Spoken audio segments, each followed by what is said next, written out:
এই মুহূর্তে নিবেদন করছেন ট্যালেন্টো এভিয়েশন।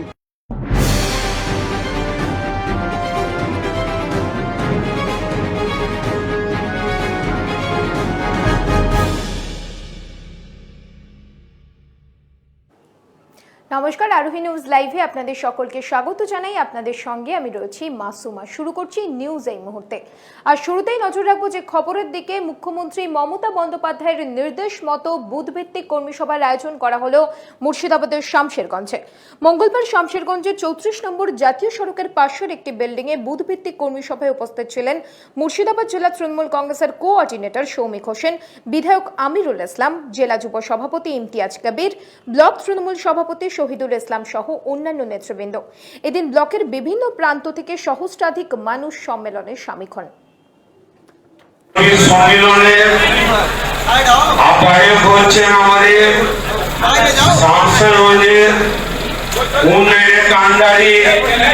আমিরুল ইসলাম, আমার কাকা যে আজকে উপস্থিত হয়েছে আমাদের এই কর্মী সভায়। চেয়ারম্যান হচ্ছে আমার আলহাজ আমার হাজি সাহেব করিম। আমাদের নেত্রী মমতা বন্দ্যোপাধ্যায় তিনি একটাই কথা বলেন যে আমাদের দলে নেতারা নয়, আমাদের দলের কর্মীরা হচ্ছে আমাদের দলের সম্পদ। মাছ ধরে ফেরার পথে দীঘা মোহনার চড়াই ধাক্কা লেগে একটি মাছ ভর্তি ট্রলার উল্টে গেল মঙ্গলবার সন্ধ্যায়।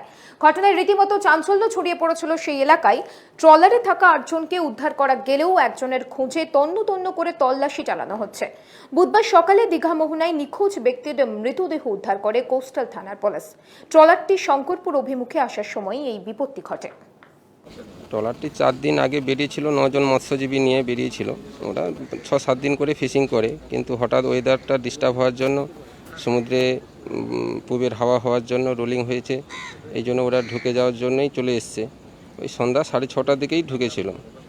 তাতে আমাদের এই খালের মুখটা উঁচু হয়ে যাওয়ার জন্য পাথর বাঁধের উপর ট্রলারটা উঠে গিয়েই মোটামুটি ট্রলারটা পুরো সম্পূর্ণই শেষ হয়ে গেছে। আর ওই একজন মৎস্যজীবী নিখোঁজ ছিল। কজন টোটাল মৎস্যজীবী? মোট 9 জন ছিল, আর 8 জন মোটামুটি পিছনে অন্য ট্রলার মা কালী বলে ট্রলার এসেছিল, ও মোটামুটি তুলে নিয়েছে 8 জনকে। 7 জন উঠেছে আর একজন পাথর বাঁধে উঠে চলে এসছে। আর একজন নিখোঁজ ছিল, মোটামুটি আজকে সকালেই মোটামুটি ওর বডিটা পাওয়া গেছে মাদারমণি কোস্টাল থানার আন্ডারে। গতকাল একটা দুর্ঘটনা ঘটেছে আমাদের দীঘা মোহনাতে, সন্ধ্যা 6:30 থেকে 7টার মধ্যে হবে। ওয়েদার একটু খারাপ থাকার জন্য লঞ্চ ট্রলারগুলো সব ফিরে এসেছিল মৎস্য শিকারে যারা গেছিলো, কিন্তু ঢুকতে গিয়ে দুর্ভাগ্য একটা ট্রলার চড়াতে লেগে যায় পাথর বাঁধের কাছাকাছি। ওখানে খালটা একদম সংকোচ হয়ে আছে এবং চড়া পড়ে আছে।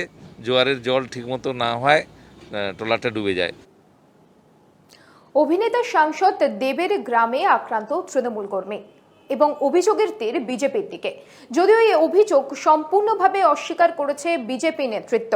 কেশপুরে মহিস্তা গ্রামের তৃণমূল কর্মী আক্রান্ত।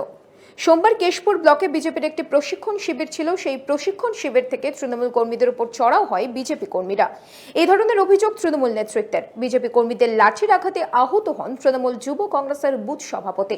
কেশপুর ব্লক স্বাস্থ্য কেন্দ্রে প্রাথমিক চিকিৎসার পর রাতেই তাকে ভর্তি করা হয় মেদিনীপুর মেডিকেল কলেজ ও হাসপাতালে। তৃণমূলের অভিযোগ, আচমকায় বিজেপি কর্মী সমর্থকরা এলাকায় তাণ্ডব শুরু করে। যদিও বিজেপি নেতা অরূপ দাসের অভিযোগ, প্রশিক্ষণ শিবির চলাকালীন এলাকার তৃণমূল কর্মী সমর্থকরা বারবার উত্ত্যক্ত করছিল এলাকার বিজেপি কর্মীদের। প্রশিক্ষণ শেষে বিজেপি কর্মীরা বাড়ি চলে গেলে তৃণমূলের নিজেদের মধ্যেই গোলমালে তাদের কর্মী আহত হয়েছেন। কেশপুর থেকে মোজদা গ্রামে তার বাড়ি ফিরছিল। সেই সময় বিজেপি আশ্রিত কিছু দুষ্কৃতী কাছের ছেলেটিকে, দলের ছেলেটিকে, কাজের ছেলেটিকে প্রচণ্ড মারধর, কিল ঘুষি, চড় থাপ্পড়, তারপরে লাঠি সাঁটা দিয়ে তাকে বেধড়ক মারধর করা হয়। এটা সম্পূর্ণ মিথ্যে কথা। কেশপুরে কাল আমাদের প্রশিক্ষণ শিবির ছিল। ওই তাপস সিং বলে যে বুথ সভাপতির কথা বলা হচ্ছে, উনি আমাদের ওই প্রশিক্ষণ শিবিরের সামনে এসে আমাদের কার্যকর্তাদের যারা প্রশিক্ষণ নিতে এসেছেন তাদেরকে ধমকাধমকি করছিলেন, চমকাচমকি করছিলেন। পরবর্তীকালে ওরা নিজেদের মারপিট করেছে, গোষ্ঠীকন্দল করেছে, আহত হয়ে পেন্দিপুর মেডিকেল কলেজে ভর্তি হয়েছে। এই ঘটনার সাথে বিজেপির কোনো যোগ নেই। পুজো এখানে একেবারেই আলাদা, কারণ এখানে পুরোহিত একজন মাঝবয়সী মহিলা। চিরাচরিত সংস্কৃত ভাষাতে নয়, সাঁওতালি ভাষাতেই মন্ত্র পাঠ করে দেবী দুর্গার আরাধনা করেন তিনি।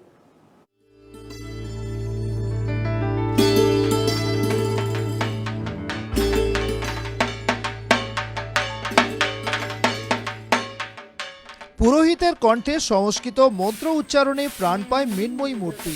শক্তি পূজার চিরাচরিত প্রথা এমনটাই। তবে বাঁকুড়ার হিরবাঁধ অঞ্চলের দোমোহনী গ্রামে দুর্গাপুজো একেবারেই আলাদা। কংসাবতী নদীর তীরে শাল পলাশ ঘেরা আদিবাসী অধ্যুষিত ছোট্ট গ্রামে দুর্গাপুজোর সূচনা করেন সরস্বতী হাঁসদা নামে এক আদিবাসী মহিলা। তিনিই পুজোয় প্রধান পুরোহিত। চিরাচরিত সংস্কৃত ভাষা নয়, সাঁওতালি মন্ত্রে দোমোহনী গ্রামে বন্দিত হন মা দুর্গা। সমস্ত আচার বিধি মেনে 4 দিন ধরে পুজো হয় মা দুর্গার। 18 বছর ধরে চলে আসা এই পুজোর সঙ্গে জড়িত আছে সরস্বতী দেবীর অদম্য সাহসের কাহিনী। ছিল প্রথম দিকে যখন পুজো করতাম তখন বাধাটা এসেছিল, সে থেকে আর এখন আসে না। তখন কেসও করে দিয়েছিল, কেন তুমি আদিবাসীর মধ্যে দুর্গা মূর্তি পূজা করছো। আমি বলছি এখন যদি আমাকে ঠাকুর দেবতা বলে আমার তো করতেই হবে, করার কিছু নাই। থানা হ্যাঁ, তখন থেকে আজ 18 বছর হয়ে গেছে। স্বপ্নে মাতৃ আরাধনায় আজ্ঞা পান আদিবাসী গ্রামের বাসিন্দা সরস্বতী হাঁসদা। এরপরই পুজোর প্রস্তুতি নেন তিনি। প্রথা ভেঙে দুর্গাপুজোর উদ্যোগ নেওয়ায় আদিবাসীরা তাঁর বিরুদ্ধে বিদ্রোহ শুরু করেন। বিরোধের মাঝেও সহযোগিতা পেয়ে হিরবাঁধ থানার পুলিশের দ্বারস্থ হন সরস্বতী দেবী। পুলিশের আশ্বাস পেয়ে পুজো শুরু করেন তিনি। কাছ থেকে যেটা যে করোনার ব্যাপারে একটু আইনটা একটু জটিলতা আছে, বলেছেন যেন ভিড় না হয়, এইটা একটু অসুবিধা করেছে, যার জন্য আমরা নতুন করে প্রতিমা বানাতে পারিনি। এবছর করোনা পরিস্থিতিতে অর্থনৈতিক অবস্থার অবনতি হওয়ায় এখনো পর্যন্ত তৈরি হয়নি নতুন মূর্তি। এবছর তাই পুরনো প্রতিমাতেই পুজো হবে বলে জানিয়েছেন সরস্বতী দেবী। পুজোর শেষে দেবীর বিসর্জন হয় না, প্রতিদিন নিত্য পুজোর ব্যবস্থা রয়েছে মন্দিরে। সরকারি অর্থ সাহায্য না পাওয়ায় ক্ষোভ রয়েছে তাঁদের মনে। কেন সরকারি সাহায্য এখনও মেলেনি, বা আশায় রয়েছেন যদি সরকার একটু সাহায্যের হাত বাড়িয়ে দেয় তাহলে হয়তো আরও ভালোভাবে পুজোটা করতে পারবেন। এখন দেখার সরকারি সাহায্য কি মিলবে এই দোমোহনী আদিবাসী পাড়ার দুর্গাপুজো যে আশ্রমের সেই পুজো কমিটির কাছে। বাঁকুড়ার হিরবাঁধ থেকে ক্যামেরায় শুভর সঙ্গে রাহুল কর্মকার, আরোহী নিউজ। 400 বছরের প্রাচীন পুজো ঘিরে সেজে উঠছে মুর্শিদাবাদের গদাইপুর গ্রাম। এখানে দেবী পেটকাঠি নামে পরিচিত। কিভাবে চলছে পুজোর প্রস্তুতি, চলুন দেখে নেওয়া যাক।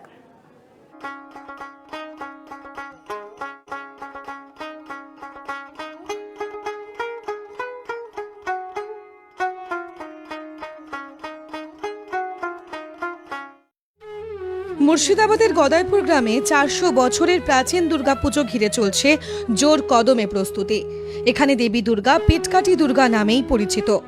কথিত রয়েছে একদা কোনো এক সময় পুজোর সময় মা পুরোহিতের মেয়েকে ভক্ষণ করেছিলেন। তারপর মায়ের স্বপ্নাদেশ পেয়ে মায়ের পেট কেটে বের করা হয় দুর্গা প্রতিমা। সেই থেকেই দুর্গা এখানে পেটকাঠি দুর্গা নামেই পূজিতা হয়ে আসছেন। শোনা যায় এখানে দেবী দুর্গা খুন জাগ্রত, প্রার্থনা করলেই মনোবাসনা পূরণ হয় ভক্তদের। পুজোর কয়েকটা দিন দূর দূরান্ত থেকে ভক্তরা আসেন পুজো দেখতে। এখানে দেবী পূজিতা হন বৈষ্ণব মতে। মা পেটকাঠি দুর্গা নাম কেন হয়েছে, মা একজন 5 বছরের বাচ্চা মেয়েকে গ্রাস করেছিল। তারপরে সে অনেক বাচ্চা খোঁজাখুঁজি হয়, সন্ধ্যেবেলা বাচ্চা এসে বাচ্চার কোনো খোঁজ নেই। বাড়ির লোক খুব বাচ্চা খোঁজাখুঁজি করে, পুকুর পুষ্কুর চাল খেলা হয়। গভীর রাত্রে মা স্বপ্ন এসে বলে, এই বাচ্চা কোথায় পাবি, দেখ আমার পেটের মধ্যেই দেখ, আমি গিলে খেয়ে নিয়েছি, পেটটা কেটে দেখ, সেই পাটা কাটা দাও, দিয়ে মায়ের পেটে এখনও কাটা আছে। সেই কেটে বের করেছে, বের করার পর সেই বাচ্চা সমাধি করা আছে এখানে। সেখান থেকে জানা গেল যে মা পেটকাঠি এই বাচ্চা খেয়েছে, তারপরে তার নাম পেটকাঠি মা হয়েছে। এখানে ষষ্ঠীর দিন হয় বলিদান, সপ্তমী ও নবমীতে আমিষ ভোগের ব্যবস্থা করা হয়। একাদশীর দিন পেটকাঠি দুর্গাকে বিসর্জন দেওয়া হয় জঙ্গিপুর শ্মশান ঘাটে। তারপর পায়ে হেঁটে শহর পরিক্রমা করে গদাইপুরে দেবীর মন্দিরে ঘট এনে প্রতিষ্ঠা করা হয়। ভাগীরথী নদীর তীরে সদর ঘাটের 2 প্রান্তে মেলাও বসে। তবে এবার করোনা আবহে পুজো হলেও কোনো আড়ম্বর থাকছে না। ব্যুরো রিপোর্ট, আরোহী নিউজ।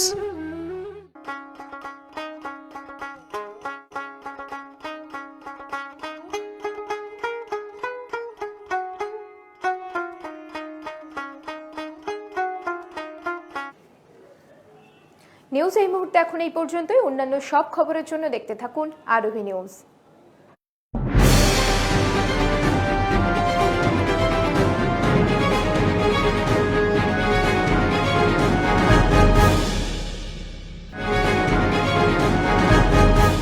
নিউজ এই মুহূর্তে নিবেদন করলেন ট্যালেন্টো এভিয়েশন।